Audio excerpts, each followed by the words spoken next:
আবার কে এলো? কোনোদিন যদি একটা কাজ একবারে শান্তিতে করতে পারি। দিনের মধ্যে 14 বার খালি কলিং বেল খোলো। হ্যাঁ বলুন। চিঠি আছে। চিঠি? আচ্ছা ঠিক আছে, আপনি এখানে দাঁড়ান, আমি ডেকে দিচ্ছি।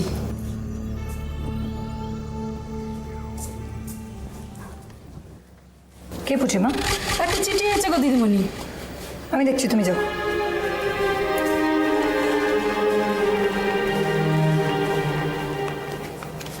দিন। মিসেস রাজেশ্বরী রায়চৌধুরী।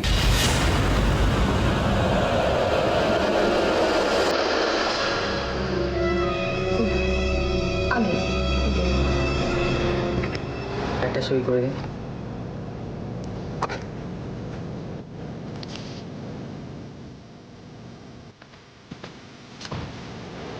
ধন্যবাদ।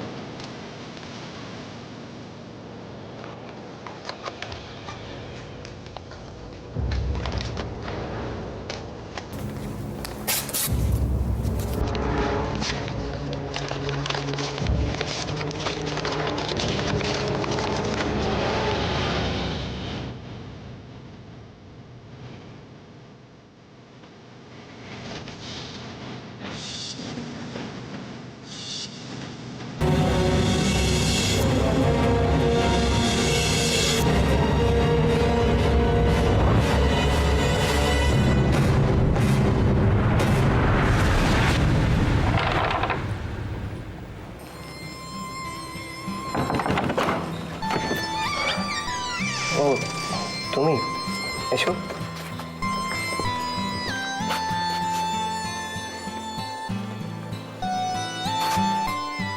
কি হলো, বসো।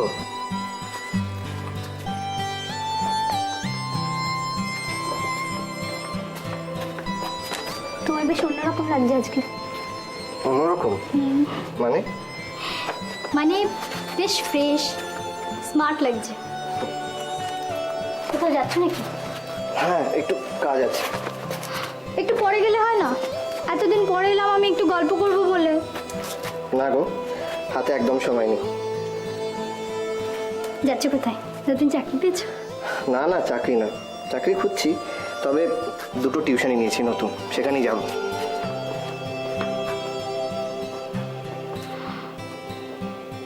তোমার কি হয়েছে বলো তো? কেন, খারাপ কিছু হয়েছে নাকি? না, এই কদিনে কেমন বদলে গেছো। ও, তার মানে পরিবর্তনের হাওয়া আমার গায়ে লেগেছে। সে হাওয়ার এমনই দাপট যে আমাকে পাত্তাই দিচ্ছ না।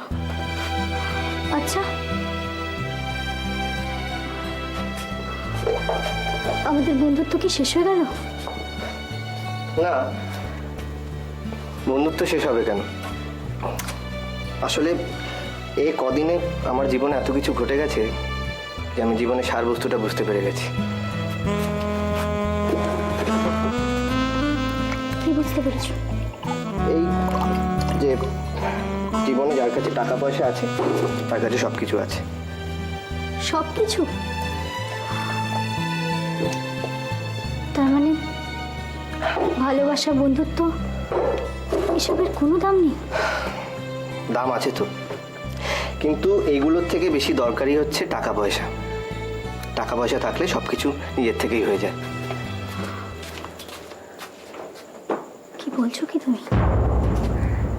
ঠিক বলছি। আর যদি টাকা পয়সা না থাকে তাহলে এসবের কোনো দাম নেই। কাঁচের গ্লাসের মতন একদিন ঠিক ভেঙে যায়।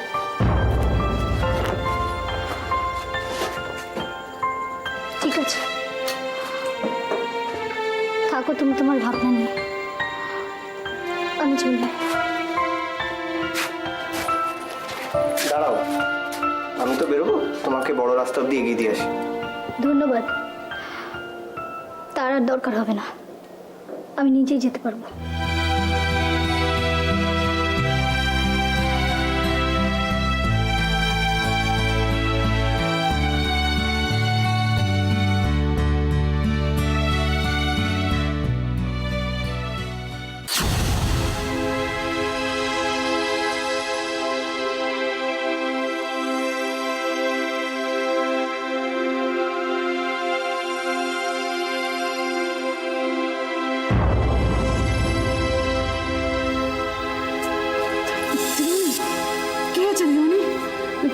আমাকে বলুন কি হয়েছে? শরীর খারাপ লাগছে? বলুন বলুন না দিদিমণি, বলুন না দিদিমণি, দিদিমণি, দিদিমণি। পিসিমণি,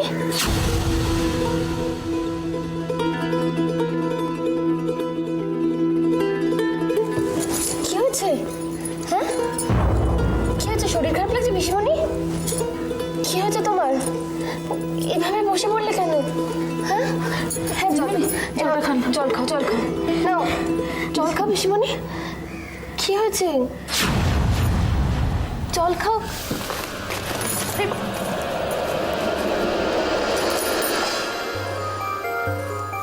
কি হয়েছে গো? কেন না, আমি তো জানি না। তবে জানো তো, একজন পোস্টম্যান দিদিমণির নামে একটা চিঠি নিয়ে এলো।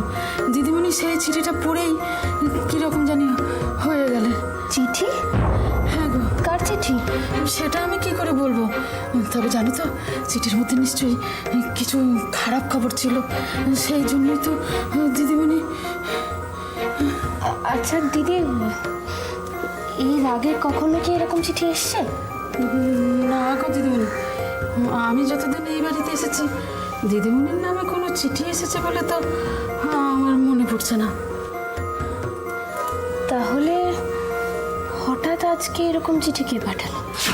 তবে জানো তো, পোস্টম্যান এসে বলছিল যে রাজেশ্বরী রায়চৌধুরী কে আছেন। আমি তো প্রথমে বুঝতেই পারিনি। রাজেশ্বরী রায়চৌধুরী? হুমা, তুমি জানো না, রায়চৌধুরী তো দিদিমণির বিয়ের পরের টাইটেল গো। ও, তাহলে কি চিঠিটা পিসিমণির শ্বশুর বাড়ি থেকে এসেছে? আচ্ছা দিদি, তুমি পিসিমণির শ্বশুর বাড়ি সম্পর্কে কিছু জানো? মানে পিসিমণির বাড়ি কোথায়, এইসব ব্যাপারে কিছু জানো? না গো বৌদিমণি, আমি কিছু জানি না। শোনো না, আমারও অনেক কাজ পড়ে আছে, আমি যাই গো, আমি যাই। পোস্টম্যান এসে বলছিল যে রাজেশ্বরী রায়চৌধুরী কে আছেন। হুমা, তুমি জানো না, রায়চৌধুরী তো দিদিমণির বিয়ের পরের টাইটেল গো। চিঠিতে কি এমন লেখা ছিল যেটা পড়ে পিসিমণি অসুস্থ হয়ে পড়ল?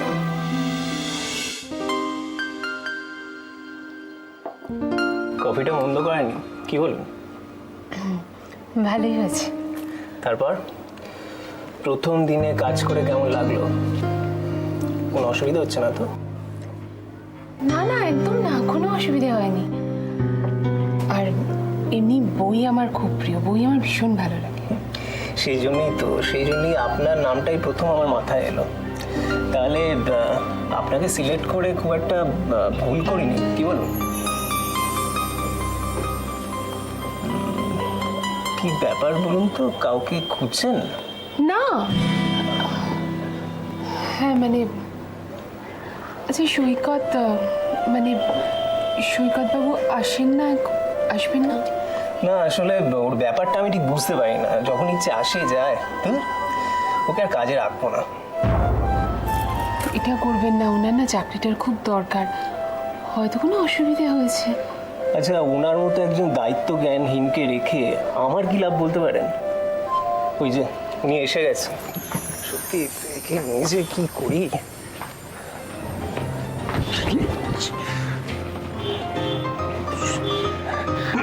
আচ্ছা, আপনার কি ব্যাপারটা বলুন তো? হ্যাঁ, এটা কি আড্ডাখানা?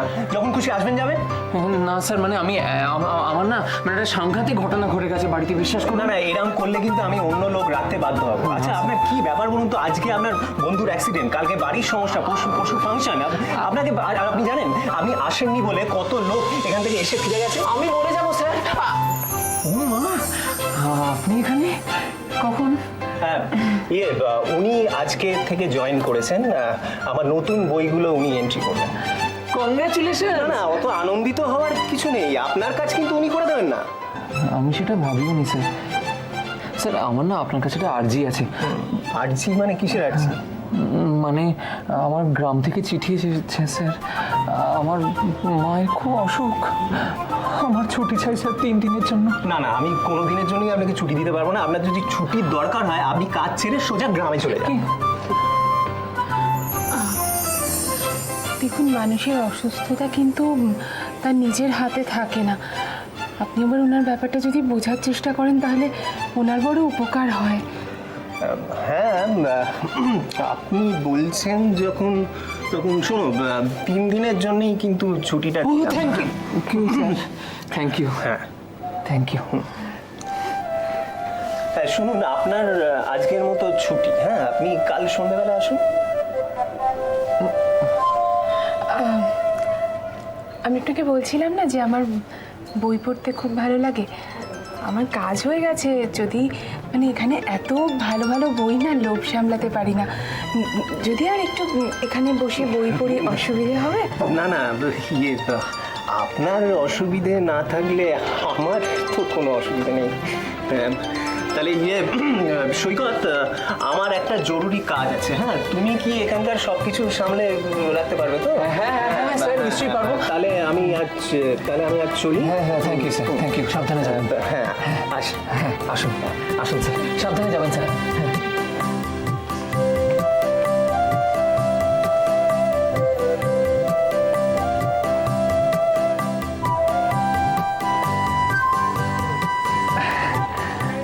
আপনাকে যে কি বলে ধন্যবাদ দেব, বারবার বাঁচিয়ে দিচ্ছেন। সত্যি সত্যি।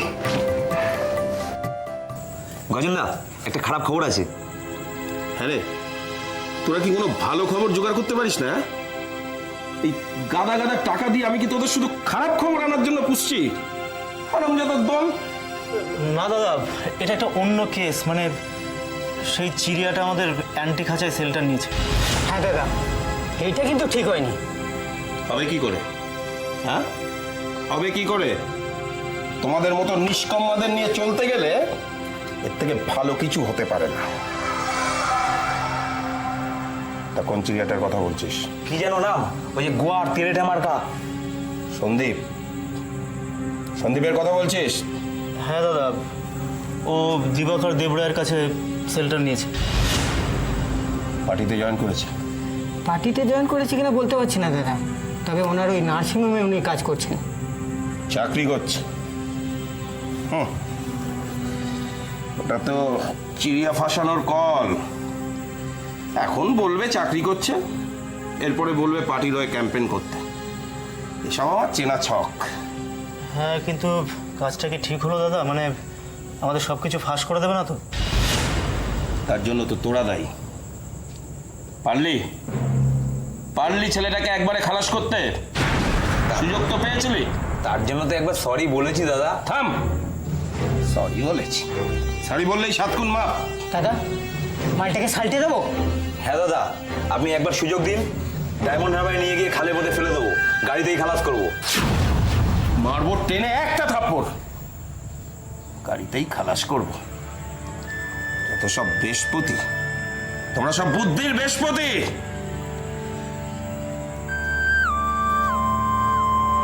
সামনে ইলেকশন, এখন এসব করলে সব বুমেরাং হয়ে যাবে। হ্যাঁ দাদা, ঠিকই বলেছে। ও আমাদের অ্যান্টি পার্টিতে যোগ দিয়েছে। এই সময় ওকে সেলটা দিলে ও এটাকে সেন্টু ইস্যু করে ক্যাম্পেনিং শুরু করে দেবে। বোঝা বোঝা ভালো করে, এগুলোকে বোঝা। আমার পক্ষে আর কারি কারি টাকা দিয়ে এই গাধাগুলোকে পোষা সম্ভব নয়। তার উপরে আমার আবার এই কদিন ধরে সুগারের প্রবলেমটা খুব বেড়েছে, বুঝলি? এই খালি 2 মিনিট অন্তর টয়লেটে যেতে হচ্ছে। তোদের নিয়ে আমি যে কি করি না। সর সর সর সর। উফ।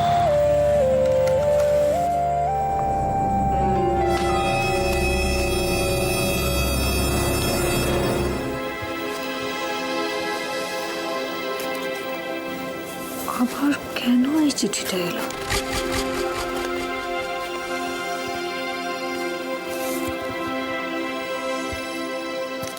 এত বছর বাদে আমাকে এভাবে বিরক্ত করার মানেটা কি?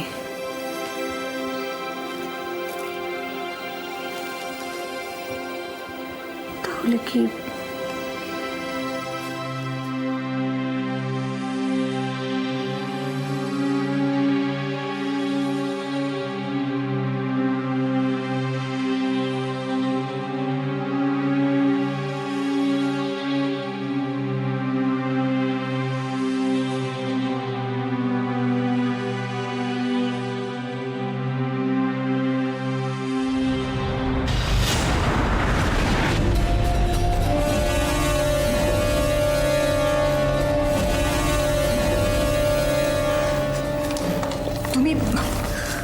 তুমি এখানে কি করছো? আপনার শরীরটা ভালো নেই, তাই দেখতে এলাম। আপনি ঠিক আছেন তো? কে বললো আমার শরীর ভালো নেই? আমার শরীর একদম ঠিক আছে, কিছু হয়নি। যাও, তুমি তোমার নিজের কাছে যাও।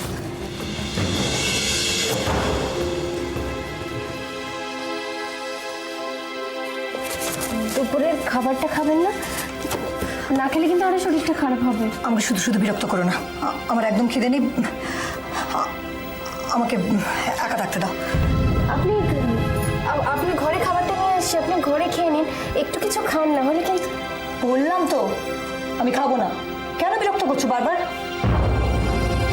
আমাকে একটু বেরোতে হবে এখন, জরুরি কাজ আছে।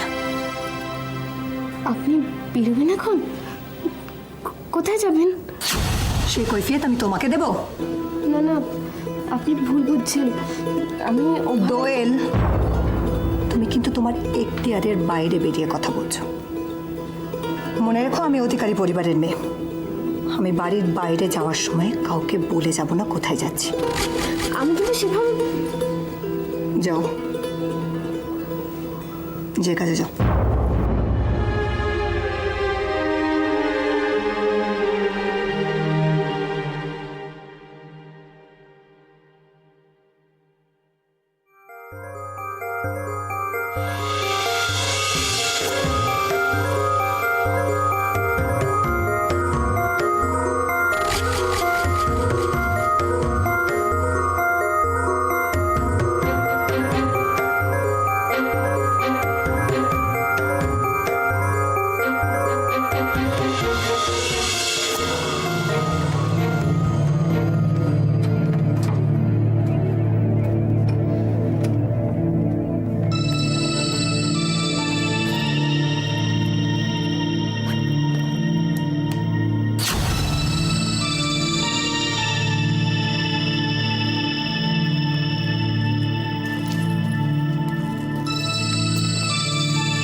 এর আগে তো কোনোদিনও পিসিমণিকে বেরোতে দেখিনি, এত অস্থিরও কখনো দেখিনি। ওই চিঠিটা আসার পর থেকেই পিসিমণির এই পরিবর্তন। তবে কি পিসিমণির কোনো বিপদ আপদ হলো, নাকি এর মধ্যেও অন্য কোনো রহস্য লুকিয়ে আছে?